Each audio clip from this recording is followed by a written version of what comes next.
All right, here's one of the problems, and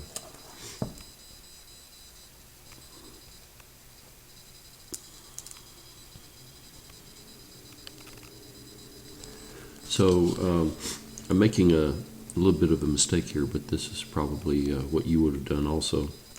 Claim that it was a 1 degree of freedom system.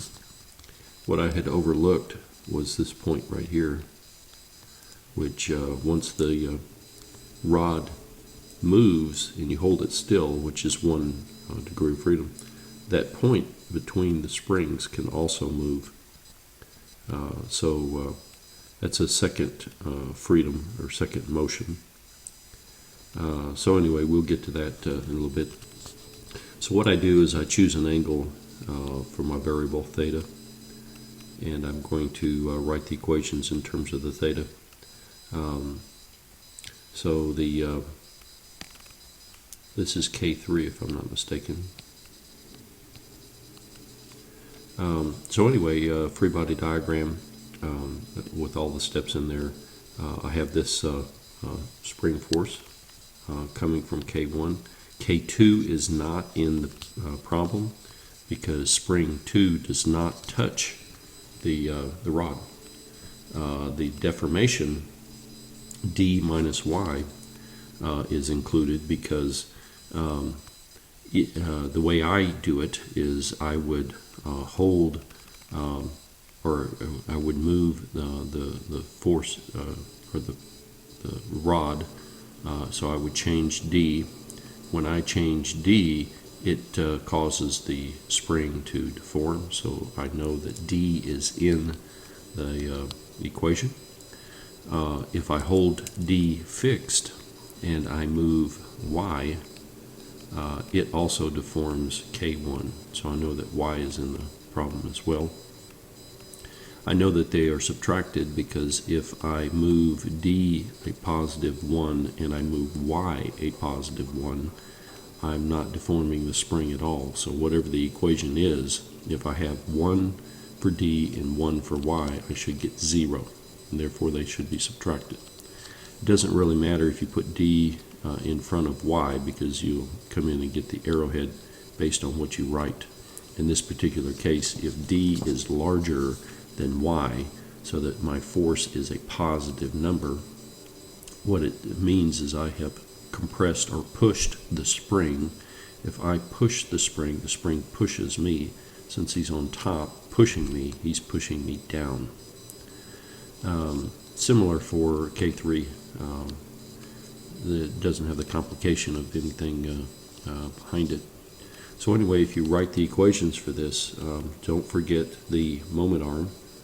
This is, should be actually L times the cosine of the angle theta. But for small angles, cosine is equal to 1. So that's the moment arm. Don't forget the moment arms. It's negative because the force is, the angle is positive counterclockwise. The force is pushing down, so it's giving me a clockwise moment. That's why it's negative. And also similar for the K3 term. Don't forget the moment arm again. That would be 2L cosine theta, but again, cosine of theta is equal to 1. And that's the torques, and that equals the moment of inertia. This J is the moment of inertia, and it should be around the point that you're summing moments around. So it'll be around the end. Okay, now if you count the number of unknowns in this, you have theta and its derivatives. You have x, which is a displacement. You have y, and you have d. So this is 1,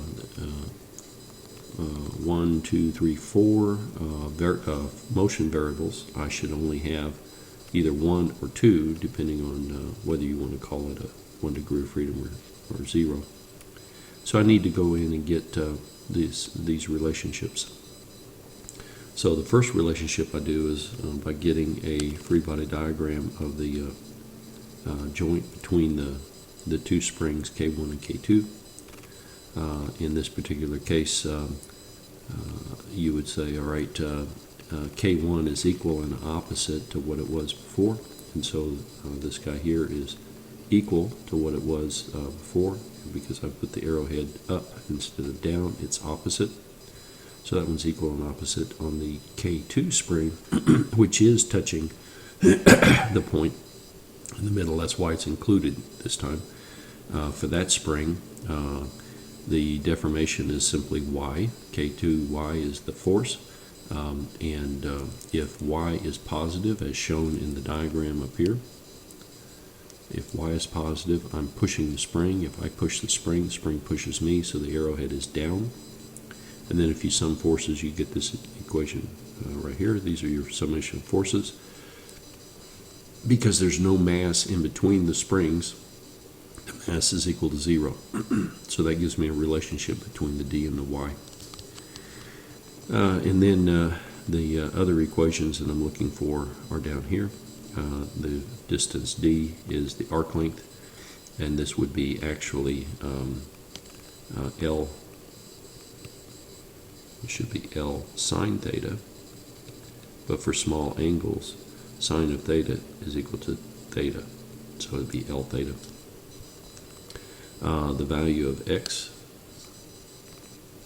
right here is 2L sine theta. So that gives me a relationship for the X. The Z is 3L theta is the Z. So now Z obviously wasn't in those, but I'm going to use it on the part below. So now what you have, if you count the unknowns, is you have theta, X, Y, and D, 4 unknowns. They're all flow variables. You should only have one. So now the relationships or the equations rather, or whoops, one equation here, 2 equations, 3 equations, and 4 equations right here. This one here is being used for the stuff below. All right, so what's different about this problem is the fact that because the mass is 0, there you can think of this as being a constraint equation between the y and the theta, if you like. That's why it was kind of odd that you might have imagined that it to be a 1 degree of freedom. And when I first initially started doing the problem, I was thinking the same thing, that it was 1, and then I suddenly realized that it had this point right here. Okay, so what the author is asking you to do is to write an equivalent system with one spring located at the end, at the right hand end. And then, of course, the way he intends you to do it is he's got some handy formulas for determining equivalence between forces and dampers and things of that sort. If you want to memorize those, that's fine. I have difficulty memorizing things, especially because there's a large number of special cases. So what I like to do is I like to derive the equations like I've shown here, and then what I'll do is if you want an equivalent system, I draw an equivalent system with the spring that I'm looking for. So in this particular case, what I'm doing is I'm saying the one above is going to be equal to one here, which has just one spring. The spring force is the spring constant, which I don't know, times the deformation. At the end point, if the end deformation goes up, just like in the case of the theta, I push the spring pushes me, so he's pushing down. And then I'll write my summation of moments. So here is the spring force, and then the this right here is the moment arm. Of course, it should be 3L sine theta. Excuse me, the moment arm, 3L cosine of theta. Cosine theta is 1. And so this is going to be, this term right here is the torque that's on the system. And if you look back up here, the torque is this piece right here. And so by equating them together, you can find the equivalent spring rate. So that would be minus K1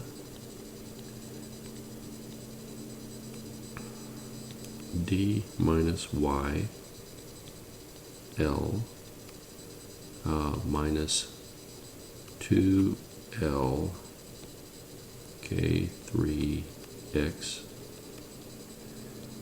equals minus K4 3LZ. Alright, so the first thing I'm going to do is get rid of an L, which is constant, or excuse me, in all of them. I'm going to try to eliminate all of the variables, so or as many as possible. So in this case, D is equal to L theta. So this would be a minus K1. D is L theta minus Y. The Y is out of this equation. That would be a minus K2. Let's see, minus K1 Y plus K1 D equals 0. So out of that equation, I'm looking for Y. Y is equal to, let's see, K1 D divided by K1 K2. K1 plus K2. So that's Y minus 2K3 X, and X is equal to 2L theta, and that equals 3K4, minus 3K4 Z, and Z is equal to a 3L theta. Okay, I've got everything gone except the D. I'm going to put in the D. D is equal to L theta. So one more step. This would be a minus K1 L theta minus K1 over K1 plus, oops, that's a K2 there, over K1 plus K2. D is L theta minus 4 minus 4 K3 L theta equals a minus 9 K4 L theta. Okay, now if you notice I have L theta common in all of them. I'm going to cancel those out. L theta, L theta, L theta, L theta. And what I'm left with is the following. This is going to be a minus K1 times, let's get a common denominator. This is going to be K1 plus K2 minus K1 over K1 plus K2 minus 4K3 equals minus 9K4. Last step, K1 minus K1 is 0 right there, so this is going to be, and then put negatives on all of this. Okay, so this would be, and I'm going to divide by 9. So K1, K2 divided by K1, K2, K1 plus K2 plus 4 K3, all of this divided by 9, 9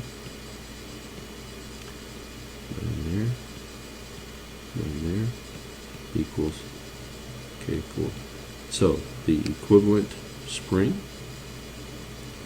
is equal to this stuff right there, and that's what you'll end up with if you use the special formulas that the author has in the book.